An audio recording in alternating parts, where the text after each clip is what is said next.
Hello my fellow Homo sapiens. You can now join my channel as a member to get exclusive perks like early access to videos, private community posts, and more. You can also now use super features for priority response from me. I also have a Patreon page that I put extra content on, including reactions, sins, Reddit stories, and more. If you want to fly yourself even deeper into the endless void of internet content, I've got you covered.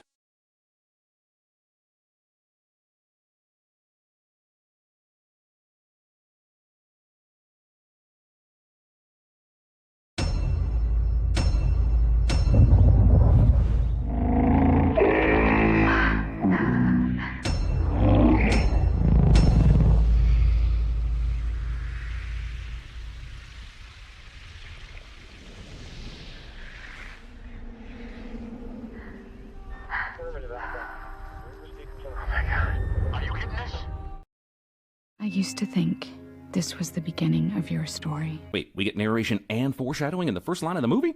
This must be a prestige. Okay, and the sin is what exactly? Maybe you could argue that he was going for a joke, but it wasn't remotely funny, so I'm gonna sin this for padding the sin count and runtime.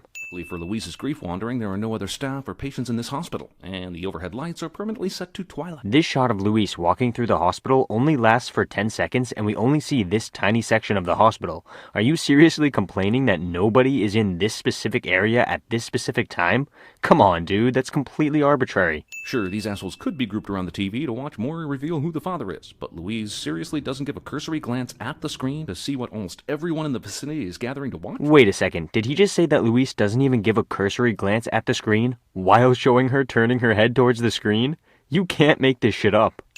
Where is everyone? The real question is, who are these fuckers who aren't plugged in enough to have at least some idea of what's going on? We're not even a full minute into the video yet, and this is the second time Jeremy has lied. During this scene, one of the students nervously asks Louise to go to a news channel after getting an alert on her phone, clearly showing that she was plugged in. Based on the fact that all the other students here are acting very similarly to that girl and also have their laptops out, the most obvious inference from this scene is that they all do know about it. Any news you want to share? Dr. Banks, can you turn the TV to a news channel? Ha! You can't fool me! This is just a different wording for you better take a look at this cliche. Wait, so you played the part that disproves your earlier sin, but kept that sin in the video? Dude, how many times do I have to tell you that proofreading exists? Denis Villeneuve chooses to focus the camera on Louise and her class as they watch the stunning news about the alien arrival, which is probably a great artistic choice, and it keeps the alien ships a mystery until the big reveal later. But what about my needs? What? He says that it's a great artistic choice, and he even states the reasoning behind the decision, but then sends it because of his needs? Like, what does that even mean? Is he trying to argue that the movie made a mistake by not spoon-feeding him every little bit of information immediately? Come on, man. Also, either these students are the calmest kids ever in a disaster, or else everyone's incredibly high right now. Or they're calmly packing up their things and leaving the class? Do you really think that college students will immediately start panicking when they hear an alarm? Dude, I'm in college right now, and every time there's an alarm in the residence halls, there are always students who don't even bother to leave the building. You're complaining about the students not having a very extreme reaction to a simple alarm. This person is a dick to pulling out, which is probably why he has so many child support payments. Okay, we don't know for sure at which university Louise works, but it ain't f***ing Harvard. So how can she afford this sweet-ass modern lakefront house on a professor's salary? And where's your evidence for that claim? According to this website, the average college professor makes over $100,000 per year, which is pretty damn good. For reference, that's significantly higher than the average annual income in the United States. Furthermore, we have absolutely no information on the price of the house, any mortgage she might have on it, or anything else. This room sure does look neat and tidy for a room where everybody left in a hurry recently. Did the cleaning crew still come in while the rest of the world was caught up in an alien frenzy? I like how he says that everyone left this room in a hurry when this scene is the very first time we ever see this room. Jeremy is making an assumption based on the previous sentiment that he expressed when he stated that the students should be panicking. That previous sentiment was already disproven by the events in the film, so this further assumption has no basis. I'm Colonel G.T. Weber. When I pulled up to this empty campus, I thought, no way is she here today. But thank God I completely ignored my gut and my common sense and found you anyway. Louise is characterized very early on as a hardworking and no-nonsense woman. The government obviously did its research regarding her, and therefore this isn't as unrealistic as you make it out to be. Also, no phone call, an email, a telex. So you think the government should be communicating with a civilian about a recent alien landing over the phone or by email? Seriously? Those forms of communication are notoriously easy to hack, leak, or be spied on. Speaking with her in person is a much better option. So you still have top secret clearance.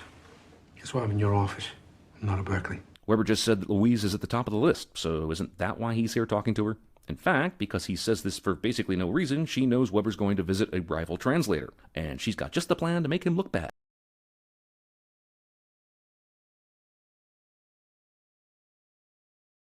As for him not having any reason to say all of that, he very clearly does have a reason. He's giving her the context for why he's coming to her with the information he has. How is this not obvious? How many, speaking? 2. God damn, if they took out even half the length of the pauses in conversation in this movie, Denis Villeneuve could have trimmed 20 minutes off this thing. Bro, your video on this absolute masterpiece of a movie is over 16 minutes long when it probably could have only been like 5. Don't talk to me about trimming down the runtime. Are you sure? Did they have mouths? So how would you approach translating this? Look, I know Colonel Ghost Dog here is a military dude that's used to getting stuff done, but this line of questioning is total bullshit. Does he really think Louise is going to be able to translate if she doesn't know whether or not the aliens have f***ing mouths? Based on the fact that he's asking her these questions, no, he clearly doesn't understand how this works, and yes, he does think it might be possible. That's exactly the reason the military needs her, doofus. That's the point of the movie. They don't understand how to approach communication, which is why they rope Louise into the operation. You mentioned Berkeley. Are you going to ask Danvers next? Before you commit to him, ask him the Sanskrit word for war and its translation. Whoa, does she just have one of these trick questions in her arsenal for every other contemporary linguist? Competitive much? What was the point of this sin? Some CinemaSins fanboys might want to tell me that it was a joke, but it wasn't funny. As for its actual content, the movie never says anything about her having something on every linguist, only this specific one. Gaveston. He says it means an argument. What do you say it means? A desire for more cows. Wait, what? How does this prove anything? Also, how does he know Louise had the correct translation? Did he Google it? And if so, why didn't the Berkeley professor Google it? Dude, can you please pay attention to the context that's presented in the film? This scene demonstrates exactly why the military chose Louise over the other guy, because they trust her more. Why do they trust her more, you may ask? Simple. If you had paid attention to the scene where Weber initially approached Louise, he clearly stated that she had worked with the military before in helping to take down a group of insurgents, and that operation was successful. All of the answers to your questions are in the movie, my guy. All you need to do is pay attention. Pack your bags. All right, give me 20 minutes. We take off in 10. God damn it, does Weber seriously not have a phone? She could have been ready before he got here. What does Jeremy not understand about phones not being secure, especially in a highly secretive military operation? And Hawkeye and Lois Lane in the same movie? That beats my DC Marvel crossover fanfiction. Jeremy makes 2 pop culture ref. Language is the foundation of civilization. It is the first weapon drawn in a conflict. Luis, this is Ian Donnelly. Characters in this movie just spout off random diatribe instead of just first introducing themselves. Jeremy just points things out on the screen instead of explaining why it's a mistake of the film. You think you're gonna take care of your bags? I'll take your cell phones. You won't be needing your cell phones here because we communicate by showing up at your door unexpectedly. Wait, so he watched a scene in which the military confiscated their phones, specifically because they're not secure, but left in the earlier sins about Weber not using a phone? How can people not understand things so badly? And by the way, proofreading is still a thing. What happens now? They arrive. I mean, look, this is totally good enough for a roll credit sin. Weber could have said anything, like, they'll be here shortly, or go up and talk to them. But this they arrive response contains about the least amount of information he could get. Is that really a sin when the least amount of information is the amount of information they currently know? Man, these heptapods sure do know how to make an entrance, huh? It's not like they couldn't already be there waiting for the humans, considering they know exactly what time they'll show up. No, you're misunderstanding. The heptapods aren't showing up when the humans show up. The humans are showing up when the heptapods show up. You flipped it for the sake of a sin. The heptapods show up at this exact time every time because it establishes consistency with the humans. Am I fired? You're better than the last guy. Wait, Weber specifically mentioned that Louise was at the top of the list for translating the aliens, so who the f*** was the last guy? Probably a military translator who simply wasn't as good as Luis? Regardless, simply asking a question doesn't necessitate a sin. Violence continues to spread across the U.S. today in the wake of the 12 landings. Man, this movie's never seen an expositional TV monitor that it doesn't want to shove down our throats. It's weird to me that Jeremy complains about this form of exposition even when it makes sense. I mean, this is the military base that was established in order to handle the alien landing, which is what's causing the violence mentioned in the broadcast. How do you not think it's realistic for them to be watching this? Human. Sorry guys, needed to get an ink pen. Skip. Trying to teach him how to speak and read? That's gotta take longer. You're wrong. It's faster. Well, since you put it like that, I guess it shuts Weber's argument totally down, with no supporting evidence. I mean, she's obviously right, but it's much more within Louise's character to explain what she actually means. So you're gonna have to give me more than that. Kangaroo. Titmouse! I love playing this game. And he asked what they were, and the Aborigine said kangaroo. And the point is? Was this whole conversation written with the idea that they needed to give Forrest Whitaker more lines? Because Louise always makes sure she confuses the shit out of Weber before getting to the point. I let that whole thing play because I wanted to demonstrate how full of shit Jeremy is. He complains about Louise not explaining herself when she does exactly that in the next scene. Now, you could argue that the real sin is for Louise not immediately explaining herself. After all, she only gave the explanation when prompted by Weber, and Jeremy mentioned that not fitting her character. However, do you remember that scene from earlier when Weber asked what her translation of the Sanskrit word was and she replied without an explanation? My point is that this is perfectly within her character. You just haven't been paying attention. It's a good story. It's not true, but it proves my point. If this approach works, then the entire success of this peaceful alien encounter rests on a statement that no one fact-checked. If one person on Weber's committee says, wait, that sounds like bullshit, then this whole thing spirals out of control. Yes, Louise is relying on the trust that the military has in her. She's already established a very good reputation with the military, and none of them understand her field nearly as much as she does, so it's not so much a shaky plan as it is knowing her audience, so to speak. These are all grade school words. Eat, walk. Help me understand. Seriously, is Weber this f***ing dense? Does he want to start the conversation with the alien race with words like lugubrious or surreptitious or something? These are all grade school words. Eat, walk. Help me understand. Help me understand. Help me understand. So, first, we need to make sure that they understand what a question is. If she had this explanation in her back pocket, then why did she ever go with the kangaroo story? She used the kangaroo story to demonstrate why she was using the written and spoken vocabulary technique in the first place to avoid misinterpretations.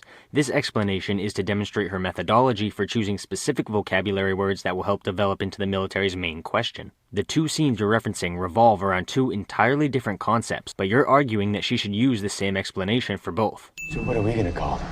I don't know. I was thinking Abbott and Costello. Isn't the whole point of this to learn what the alien's language means? So now Louise and Ian are just going to make up names for them instead of trying to figure out what their actual names are? Jeremy, you are clearly struggling to understand how communication works. There isn't a single language on the planet that has an exact one-to-one translation with any other language. Even slight grammatical differences can affect how things are translated. When it comes to this alien race, they don't even communicate using spoken language. It's an entirely different method of communication that's visual but still not written. Why are you expecting the heptapod names to have one-to-one translations to any human language? Here are some of the many things we don't know about heptapods. Mid-movie, completely out of nowhere narration. This narration appears to break the fourth wall, and is so jarring it's like we are dropped into Planet Earth 3, not Planet Earth, with no warning. The purpose of this narration is to show that quite a bit of time has passed between the previous scene and the next scene. During the narration, they explain the progress they made and the reasons why their progress is so slow. If it didn't do this, the movie would either get nowhere or feel way too rushed. The movie spends almost an hour with Human and Louise and Ian, and then just throws out all the words they've learned since, without actually showing us any of that progress. Jesus Christ. This scene is showing you that progress, numbnuts. How do you not get this? I mean, based on how long it takes for them to translate each concept, you're basically asking for the movie's runtime to be a few days or something. Next, expanding vocabulary. Louise thinks it could easily take another month to be ready for that. 3 full minutes later, and we are finally finishing up the hardcore narration exposition. Seriously, I haven't been mid-movie exposition this hard since The Big Short. Jeremy makes a pop culture. When was your last checkup with Dr. Catlett? Is it just me, or is Forrest just a glorified babysitter for these two? He's basically everyone's nosy Grandma Mabel at this point. Explain this to me again, would you? Did you see the doctor? I mean, yes, that's exactly what Weber is, and the movie is explicitly showing us this. Like I've said countless times already, nobody in the military understands any of this the way that Louise and Ian do. The military is simply there to monitor the situation, keep civilians away, and, yes, babysit the people who are doing all the work. I have absolutely no clue why you think that's a sin. Suits, honor, flowers. Colonel, those are all tile sets in Mahjong. Jesus Christ, I know Louise is a f***ing all-knowing linguist and all, but she's also a vintage game expert? The movie never suggests that she's an expert on games, simply that she knows some basic information about Mahjong, which is a very popular game, more so in the East, but also around the world. Why is anyone still wearing these suits? If Ian and Louise have been running around in their underclothes for at least a month now with no ill effects, wouldn't you think for mobility and accuracy's sake you'd go ahead and let the others strip down too? But they still don't know much about the spaceship. While Louise and Ian haven't experienced any ill effects yet, that doesn't mean they never will in the future.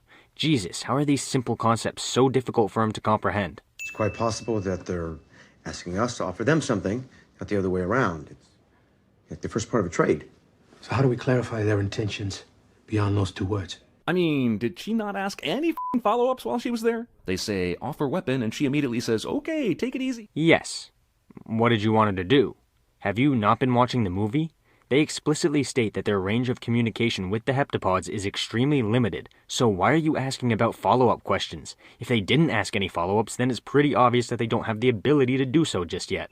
We need to be talking to each other. You want to talk to them, find out what this means. But he just said... It's more complicated than that. When Louise asked to go back into the heptapod chamber to figure this out. Jesus, template asshole CIA plot mover can't even asshole consistently. Yes, the military is being an asshole to the translator and physicist. Why is that a sin? Did you expect the American military to give Louise and Ian a teddy bear and a smooch on the cheek? So there are at least 4 of these morons in on the plan, and not one of them stopped to think about how stupid this idea was? Seriously, what's the best case scenario here? That somehow our paltry human explosive will detonate the entire ship, and then Independence Day style take out the other 11 as well? Jeremy has never heard of America. So Louise can't take a sheet of vocabulary words with her on the ship without Weber looking them over. But somehow these yahoos get a bomb through security and onto the ship. Yes, because these yahoos are security. No, seriously, he's incredulous at how soldiers are able to bypass the soldiers who were defending the area. In my mind, it would be pretty easy to bypass the defenses when you literally are the defenses. No. Dr. Banks, you can't go in there. We just need to ask one question. These motherfuckers are moving rather casually, considering they just set a big bomb to go off in 10 minutes right above where they are currently standing. Yes, because they're dealing with Louise and Ian right now, and they have several minutes to clear the blast radius. Why do you constantly expect everyone to be panicking and frantic, especially in a situation where the people at question are highly trained military personnel? Marks, let him go. But why? I understand these military dicks want to blow up the ship. They seriously don't mind killing 2 civilians that are still incredibly useful to this operation? As this scene shows, no, they obviously don't care about that. Besides, their plan is to blow up the ship, so in their minds, Louise and Ian won't be useful once the ship is destroyed.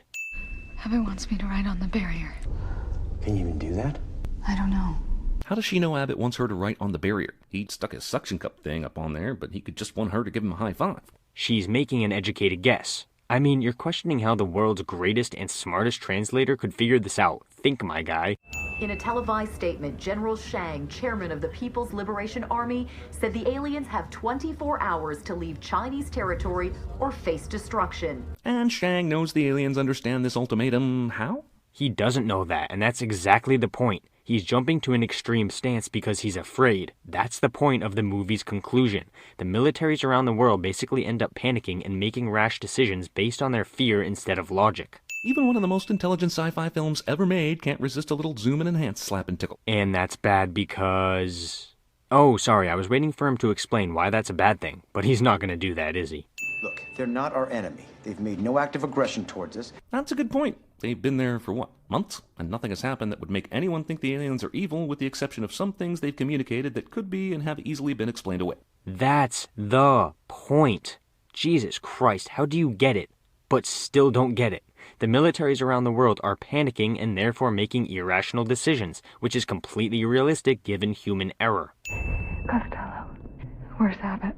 Good to know that even though this was a time-sensitive mission, Ian and Louise took the time to teach the aliens the names they gave them. This is yet another sin that demonstrates how little Jeremy understood this movie. In order to communicate with 2 beings, it's extremely important for those beings to understand what you are referring to them as. How do you not think that's important? Also, do they understand English now? Is she speaking telepathically, or were they pretending not to understand the whole time so that we could learn by teaching them? Seems like whatever the case, if they're beings who exist at once throughout all time and know English, there might have been a better way to teach this. This scene shows that the heptapods understand English but don't have any way of communicating outside of their ink images. It has nothing to do with telepathy or pretending not to understand anything. It's just that they lack the same communicative abilities as humanity.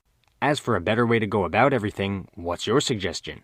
If you don't have one, then sit down and stop talking. I understand that this movie is operating on some sort of self-consistency principle, and that time is not linear. All things that have happened and will happen are essentially set in stone. But is this movie really saying that because she saw the future book, that's how she solved the language, and then she wrote a book based on seeing the book she would one day write?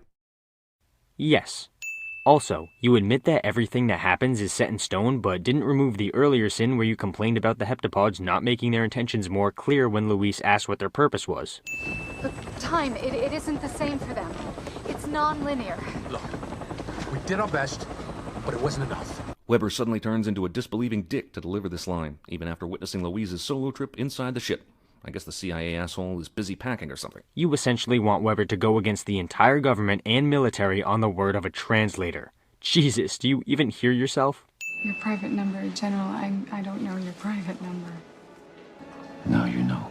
I do not claim to know how your mind works. Yet I just did something incredibly intuitive that becomes the movie's most convenient plot point. How is it convenient? Could you try to explain some of your sins instead of just making assertions and then dipping out? The reason General Shang showed her the number was because he thought it was important for her to see it, as he explains in this scene. He doesn't know exactly how it works, but he figured part of it out because he's smart. How is that convenient? What'd I say? What'd I say? I will never forget what you said. I get that this is non-linear thinking as opposed to actual time travel, but still, this seems very convenient that she realized all of this now, as opposed to when they were, say, already on the helicopter headed out of here. How can you admit that it's non-linear thinking, and earlier you even mentioned that everything is set in stone, but you're still calling a bunch of things convenient at random? Jesus.